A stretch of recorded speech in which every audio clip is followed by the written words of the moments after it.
We're going to go through the process of pitch monitoring for cricket pitch preparations.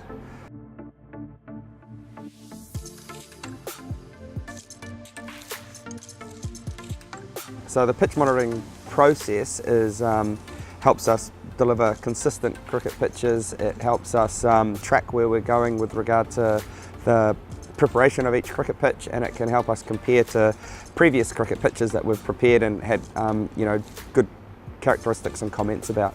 Really consistent results with pitch monitoring, and that's what we're trying to do year after year.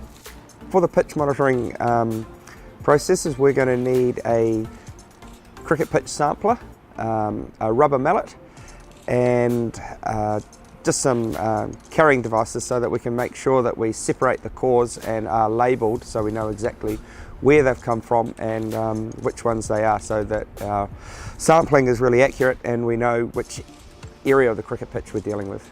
So what I've done is I've actually pre-measured where the cricket pitch is going to be on this surface, and I tend to take my samples in the crease area. So I'm going to take my first sample out of this area here.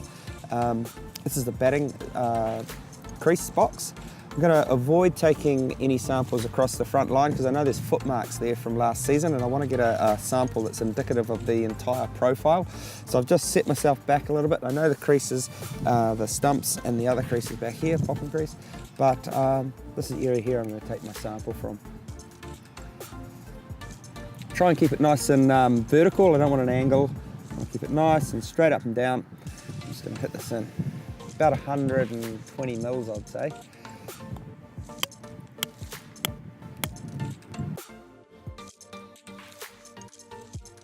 Now I got to get it out.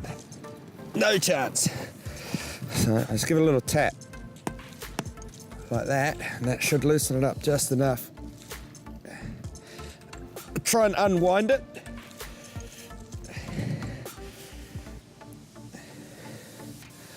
Our sample's in there. So I'm going to remove the core sample now from the sampler.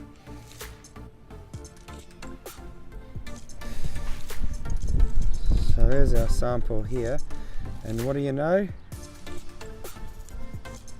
Stone in the sample, so not usable. So when we remove our sample and if we notice a stone is in the sample, I would retake that sample. I wouldn't use that sample. I think the stone will interfere with the numbers too much. If there's vertical cracks in the sample or the core sample, depending on how deep they are and how clean they are, I'll make an assessment at the time whether I'd use that sample as well.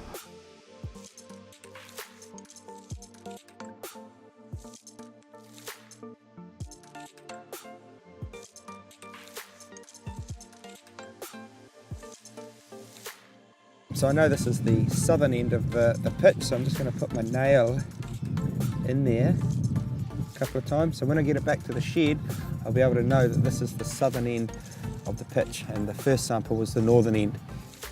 Back at the shed, we're going to need a set of really accurate scales. We're going to need a computer spreadsheet, and we're going to need a microwave oven. We're going to need a set of calipers. I have prepared a sheet to record my data, so this data will be captured from the individual core samples. So we've got a city end or a northern end and an airport end, which is the southern end. And so each core, one comes from the city end and one comes from the airport end, and they'll be divided into 4 equal segments. Got our scales, got our calipers, got our cutting block and our sharp blade. Got our weighing trays here, which are bottle caps. They seem to take the heat from the microwave really well, some better than others. Let's just make sure there's no remnants from any other samplings in here. So you can see here a little bit of previous soil. I don't want to weigh that soil in with this sample, so just give it a little scrape out, clean out. For the spreadsheet purpose, I've recorded the weights of these caps earlier on my scales and entered that data into the spreadsheet. Now I need to ID my sample that I've collected from the cricket pitch. So like I said earlier, the airport end or the southern end, I put 3 little nail marks onto the top of the core, and that's how I can identify it as being the airport end. Just try and remove a little bit of the organic material on the top of any sample. This one's not too bad, but I try and make the sampling process a representation of the soil profile rather than anything else. So with my sharp blade, I tend to just remove this very top skin piece. Then I'll take the core and I'll put it in my cutting block.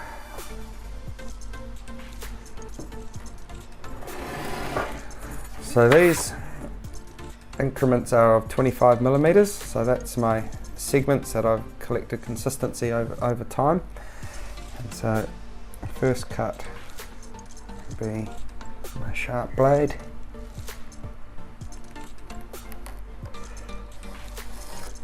Like so. So I've cut the core into my segments prior to measuring them with my calipers. So there we go, we've got our first sample, second segment, third and fourth segment of the profile. If you don't have a cutting block, you could use a ruler, again with a very sharp blade.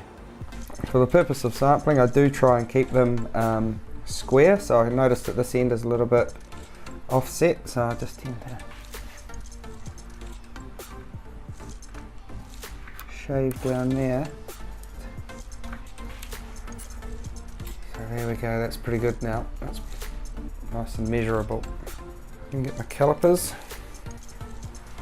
turn them on, make sure we're zeroed off, we're on millimeters. I get measurement. Tend to take it from the center of the core rather than any edge, and then I'll get a number. So 2.87 centimeters or 28.75 millimeters. So then I pop it into my weighing cap. A is labelled A. Pop sample onto the scales. 10 to 6. So that's my, what I call WW, wet weight. So that's the weight of the sample prior to being dried. My latest sample will be a dry weight, DW. Labelled the sampler I used in terms of the diameter of the core that it removes. So I just write this down here. This is another data input that I'll use in the spreadsheet. 1.381 centimeter diameter. And that's not the diameter of here, that's the diameter of the core. And then we repeat this process through with the rest of our cores.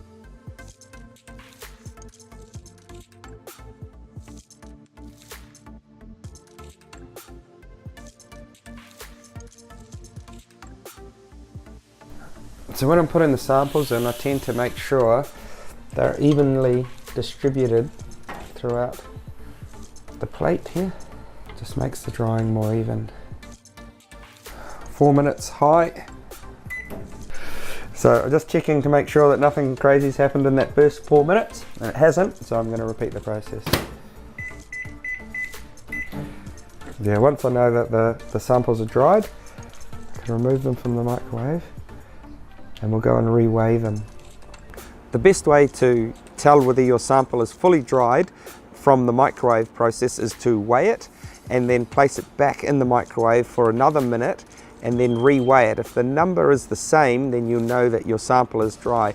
If it is reducing in weight, then continue the process until the weight is the same. Our microwave is an 1100 watt microwave and I use the high setting. I use 2 4-minute bursts on high, 1 2-minute burst on high, and then I start checking the weights of the core samples to see if they're dry. If the cap was to melt during the drying process of the sample becomes unusable. Maybe try to turn the microwave heat setting down and it might just take a little bit longer on a lower setting to dry. So once the core samples have been dried in the microwave, I re-weigh them and then input the data into a spreadsheet on the computer. So every time we do our pitch monitoring, we take a photo of the pitch. This records It gives us a visual description of the pitch, so when we look back upon these records in the future, we'll be able to describe our pitch sampling results with a visual of the pitch as well. So I can pick any pitch previously. If I went to here and I went to Sri Lanka, New Zealand ODI 1 day out, I can click on that and I've got data from that pitch with a picture, and then I can look back on any of these numbers plus my notes plus observations around grass cover, height of cut, outfield, the exact date. It's all there to refer to, so we can ensure consistency in the future by looking at our past. Core diameter, so that's that number that is on the top of the corer. Just make sure that's accurate to the core sample that I used. I've got grass cover percentage still at 100, strip height is 13 millimeters, that's still the same. Out of field height of cut is 11, and that's still the same this morning. So we've got our city end, and I'll start to enter this into these. I've highlighted these colours, so they're the ones that I'm entering data into. Anything that's not coloured is an actual equation.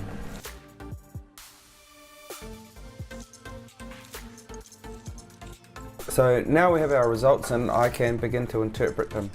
We have 6 days until our match. We have targets for this particular format of cricket pitch, and I can see that we're well on track at the moment. We're ahead of our schedule, but noted we have a forecast of rain for the next 3 days. Without doing this process, I'm relying on a bit of guesswork and hoping for the best, but now I can rest really easily knowing that the pitch is in exactly the right place it needs to be prior to going undercover for 3 days.